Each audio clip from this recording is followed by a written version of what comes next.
Le stand est monté en quelques minutes. Les bénévoles de l'association Aide sont habitués.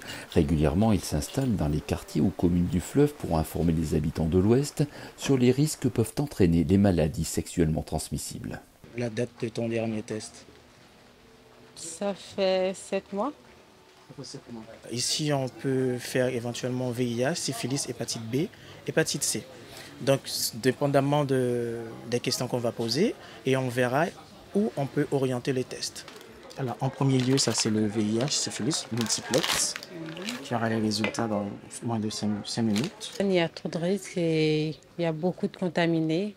Et j'invite même les jeunes à venir se faire dépister. Ce n'est pas évident au début, c'est vrai, mais après, quand on met à l'aise les gens en disant que c'est confidentiel, donc on comprend, on n'est pas là pour juger, on fait de la prévention, leur vie sexuelle ne nous concerne pas, donc on est juste là pour faire de la prévention et faire du dépistage et donner des informations concrètes. L'épidémie ne vient pas forcément des personnes séropositives, mais justement des personnes qui ignorent qu'ils sont séropositifs et qui ne font pas de dépistage. D'où l'importance de se faire dépister pour ralentir la propagation du VIH.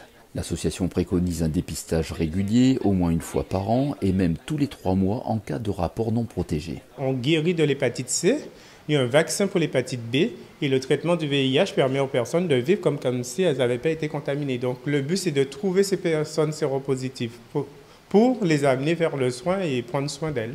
Et il y a urgence, le département de la Guyane est le plus impacté de France. 4000 personnes séropositives sont suivies à l'hôpital. On est très touchés, surtout dans l'Ouest. Aussi, il y a le public migrant qui vient de l'autre côté, donc du côté Suriname.